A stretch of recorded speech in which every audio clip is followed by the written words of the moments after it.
சபை 8/4/2025 செவ்வாய்க்கிழமை சென்னை பத்திரிகையாளர் மன்றத்தில் நடத்திய பத்திரிகையாளர்கள் சந்திப்பில் வாசிக்கப்பட்ட செய்தி அறிக்கை. முஸ்லிம்கள், எதிர்க்கட்சிகள், சட்ட வல்லுநர்கள் அனைவரின் எதிர்ப்புகளையும் தூக்கி தூர எறிந்துவிட்டு வக்ஃப் திருத்த சட்டத்தை ஒன்றிய அரசு 3/4/2025 அன்று நிறைவேற்றியிருக்கிறது. இச்சட்டம் தேசிய ஒருமைப்பாட்டிற்கு எதிரானது.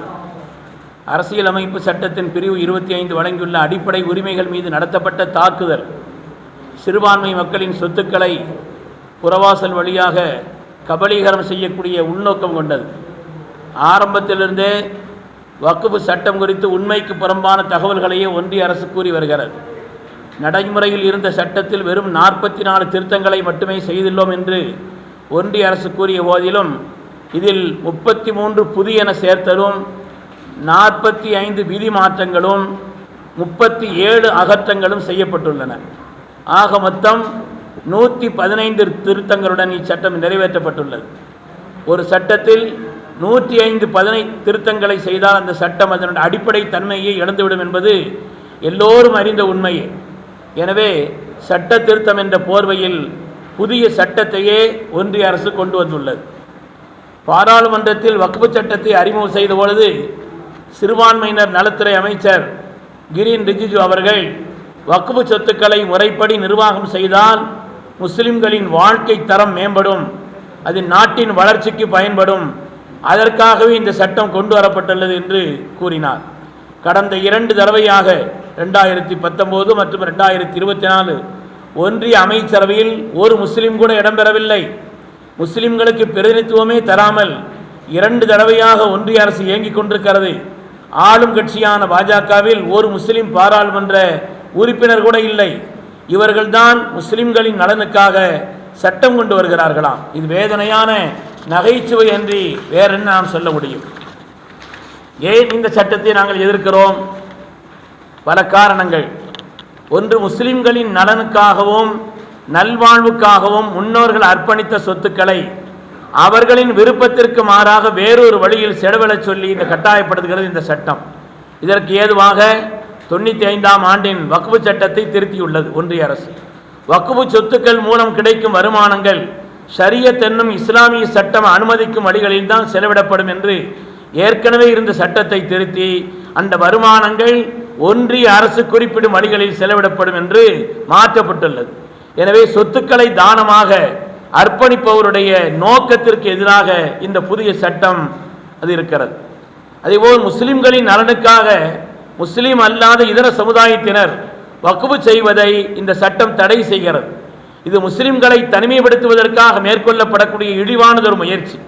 மேலும் இந்தியாவின் ஆன்மாவாக திகழ்கின்ற சமூக நல்லிணக்கத்தை சிதைக்கும் தீய நோக்கம் கொண்டதும் ஆகும். அதுபோல் முஸ்லிம்களிடம் கூட எல்லோரும் வக்ஃப் செய்ய இயலாது என்கிறது இந்த சட்டம். சொத்துக்களை இறைவனுக்காக அர்ப்பணிக்க வேண்டுமெனில் அவர் குறைந்தபட்சம் 5 ஆண்டுகளுக்கு இஸ்லாமிய நெறிகளின்படி வாழ்ந்திருப்பதை அவர் நிரூபிக்க வேண்டும் என்கிறது. அந்த 5 ஆண்டுகள் இஸ்லாமிய நெறி என்றால் என்ன, அதற்கு விளக்கம் இல்லை. அதேபோல் 4வதாக, ஒருவர் வாய்மொழியாக வக்ஃப் செய்திருந்தால் அது செல்லாது. எழுத்துப்பூர்வமாக செய்யும் வக்ஃபுகளே செல்லும் என்கிறது இந்த சட்டம். மரண வேளைகளில் அல்லது ஆபத்தான சூழல்களில் ஒருவர் சாட்சிகளை வைத்து வாய்மொழியாக வக்ஃப் செய்யும் உரிமைகளை இந்த சட்டம் பறிக்கிறது. இதன் மூலம் ஒருவருடைய இறுதி நிமிட ஆன்மீக உணர்வுகளையும் இறை தேடல் உணர்வுகளையும் இச்சட்டம் பறிக்கிறது. இது தனி மனித சுதந்திரத்திற்கு எதிரானது. அதுபோல் ஒரு சொத்து வக்ஃப் சொத்துத்தான் என்பதற்கு சான்றாக என்னென்ன ஆவணங்கள் வேண்டும் என்று ஒன்றிய அரசு கூறுகிறதோ அந்த ஆவணங்கள் இல்லாவிட்டால் அந்த சொத்துக்கள் அரசின் சொத்துக்களாக ஆக்கப்படும். அதற்கேற்ப இச்சட்டத்தின் கூறுகள் அமைக்கப்பட்டுள்ளன. இதனால் ஆண்டாண்டு காலமாக வக்ஃப் நிலங்களாக பயன்பாட்டில் இருந்து வரும் நிலங்களும் பள்ளிவாசல்களும் மதரசாக்களும் தர்காக்களும் கூட கபலீகரம் செய்யப்படக்கூடிய ஆபத்து இதில் ஏற்பட்டுள்ளது. 95ஆம் ஆண்டின் வழிபாட்டுத்தல பாதுகாப்பு சட்டத்தை இதன் மூலம் செயலிழக்க செய்துவிட்டது ஒன்றிய அரசு. மேலும் ஒரு வக்ஃப் நிலத்தை பற்றி யாரேனும் ஒருவர் ஒரு ஐயத்தை கிளப்பினால் கூட அது குறித்து மாவட்ட ஆட்சியர் அறிக்கை அளிக்கும் வரை அது வக்ஃப் நிலமாக கருதப்படாது என்று இந்த சட்டம் அது சொல்லுகிறது. இதன் மூலம் இயற்கையினுடைய நீதிக்கு புறமாக அரசு தரப்பையே நீதிபதியாக நியமிக்கும் முக்கியமான வினோதமான விதிகள் கொண்டதாக இந்த சட்டம் இருக்கிறது. ஒருவர் தன் மீதான வழக்கில் தானே எப்படி நீதிபதியாக இருக்க முடியும்? வக்ஃபு நிலங்களை ஆக்கிரமிப்பது பிணை வழங்கப்படாத குற்றம் என்றிருந்த அவைகளை பிணை வழங்கத்தக்க குற்றம் என்றும், வக்ஃபு சொத்துக்களை ஆக்கிரமித்தவர்களுக்கு கடுங்காவல் தண்டனை என்பதை வெறும் தண்டனை என்றும் இச்சட்டம் மாற்றியுள்ளது. இவ்வாறு ஆக்கிரமிப்பவர்களை கடுங்காவல் தண்டனையிலிருந்து காப்பாற்றியும் பிணை வழங்கியும் அவர்களை உற்சாகப்படுத்தும் நிலையிலும் இச்சட்டத்தை வக்ஃபு பாதுகாப்பு சட்டம் என்று சொல்கிறது என்றால் அறிவுள்ள யாராவது இதை ஏற்றுக்கொள்ள முடியுமா? ஒன்றிய மாநில அரசுகளே வக்ஃபு நிலங்களை பல இடங்களில் ஆக்கிரமித்துள்ள நிலையில் தனியாரையும் ஆக்கிரமிக்க தூண்டுவதாகவே இச்சட்டம் உள்ளது. ஒரு சொத்து வக்ஃபு சொத்து என்பதற்கு ஒன்றிய அரசு கூறும் ஆவணங்களை அதன் ஆன்லைன் போர்ட்டல் மூலம் இணையதள முகப்பில் 6 மாதங்களுக்குள் பதிவேற்றம் செய்ய வேண்டும் என்று இச்சட்டம் நிபந்தனை விதிக்கிறது. இதன் மூலம் இச்சட்டம் பின்னோக்கி பாய்ந்து நமது பயன்பாட்டிலும் அனுபவத்திலும் சட்டப்படியாக இருந்து வருகின்ற வக்ஃபு நிலங்களை அரசுடைமையாக்குவதற்கு அது முயற்சி செய்கிறது. ஒரு சட்டம் நிறைவேற்றப்பட்ட நாளிலிருந்து முன்னோக்கி சென்று செயல்பாட்டிற்கு வர வேண்டும்.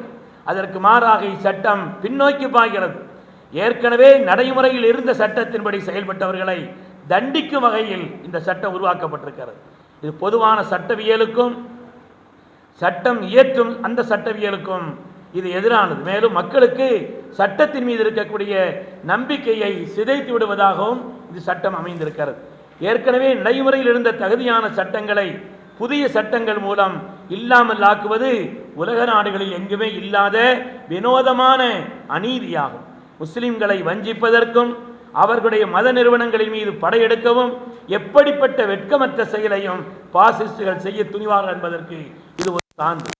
அதேபோல் முத்தவல்லி எனப்படும் வக்ஃபின் நிர்வாகி ஒருவர் ஏதேனும் ஒரு இஸ்லாமிய அமைப்பில் உறுப்பினராக இருந்து அந்த அமைப்பின் மீது சட்டத்திற்கு புறம்பான செயல்களை தடுக்கும் சட்டம் என்ற அந்த உபா சட்டத்தின் கீழ் நடவடிக்கை எடுக்கப்பட்டால் அந்த முத்தவல்லி தனது பொறுப்பிலிருந்து நீக்கப்படுவார் என்று இந்த சட்டம் கூறுகிறது.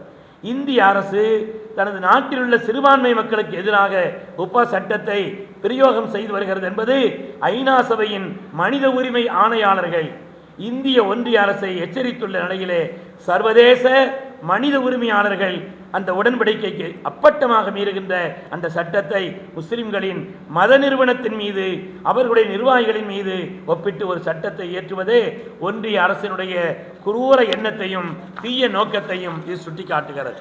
அதேபோல் முஸ்லிம் அல்லாத இதர சமூகத்தினர் கொடுக்கும் வக்ஃபுகள் செல்லத்தக்கதல்ல என்று கூறக்கூடிய இந்த சட்டம் முஸ்லிம் அல்லாத இதர சமூகத்தினரை வக்ஃபு வாரிய உறுப்பினராகவும் மத்திய வக்ஃபு கவுன்சில் உறுப்பினராகவும் சிஇஓ என்னும் தலைமை செயல் அதிகாரியாகவும் நியமிக்க வழி சொல்கிறது. இது ஒன்றிய அரசின் தீய நோக்கத்திற்கு ஒரு எடுத்துக்காட்டு. எனவே சட்டத்தின் துணையோடு முஸ்லிம்கள் மீது நாசகார படையெடுப்பை நடத்திடவே இச்சட்டத்தை ஒன்றிய அரசு நிறைவேற்றியுள்ளது என்பது வெளிப்படையாக தெரிகிறது. எத்தனை அறிவுபூர்வமான ஜனநாயகபூர்வமான எதிர்காலத்தையும் கேட்பதற்கு மனமில்லாத ஆணவத்தோடும் பாசிச போக்குடனும் செயல்படும் ஒன்றிய அரசிற்கு நமது உரிமை குரலை எட்டச் செய்ய வேண்டும்.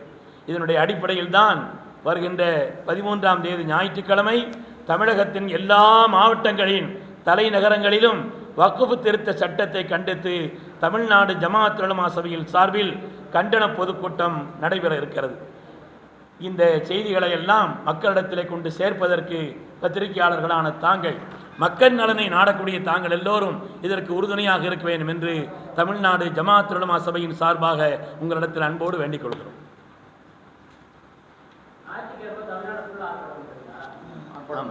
கண்டன கூட்டம் மட்டும் எல்லா டிஸ்ட்ரிக்ட்லையும் தலைநகரில் பண்ணுறோம். மாலை 5 மணிக்கு பண்ணுறோம். தமிழ்நாடு முழுக்க அதை செய்தியாக்கி எப்போதுமே ஒடுக்கப்பட்ட மக்களுக்கு சார்பாக நிற்கக்கூடிய பத்திரிகையாளர்கள் இந்த முறையும் இந்த சட்டத்தின் மீதால் ஒடுக்குமுறைக்கு ஆளாக இருக்கக்கூடிய எங்கள் சமுதாயத்தின் பக்கத்தில் நின்று இதை செய்தியாக்கி எல்லா மக்களுடைய கவனத்தை ஈர்க்கக்கூடிய வகையில் செய்தியாக்க வேண்டும் என்று நான் கொடுக்கிறேன்.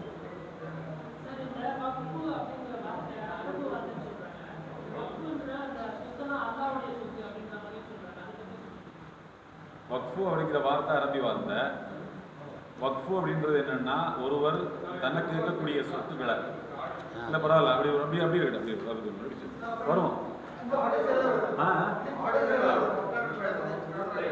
மனிதர் அல்லது முஸ்லீம் அல்லாதவர், அது மதம் பிரச்சனை இல்லை, தன்னுடைய சொத்துக்களை தன் பெயரில் இருக்கக்கூடிய சொத்துக்களை மனிதர்களுடைய நலனுக்காக கொடுப்பதற்கு பெயர் தான் வக்ஃப் அப்படின்றது.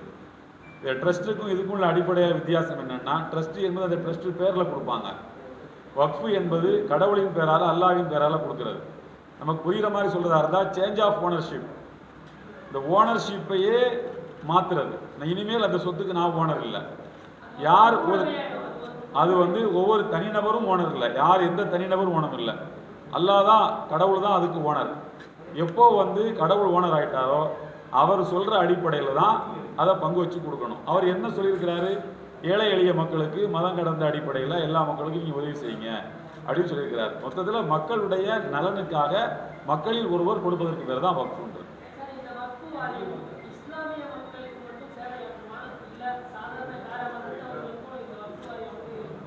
இல்லை, வக்ஃபு அப்படின்ற அந்த சொத்து இருக்கு சொன்னல, சேஞ்ச் ஆஃப் ஓனர்ஷிப் எப்போ நடந்துருச்சோ அப்போது கடவுள் என்பவர் என்ன ஒரு குறிப்பிட்ட மதத்துக்கு மாணவரா, எல்லா மதத்துக்கும் மாணவர் தான்.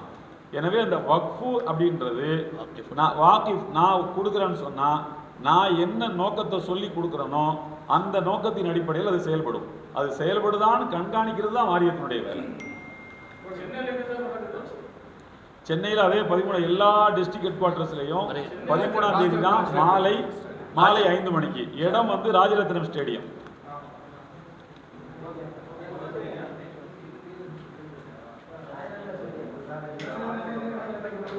தலைவர்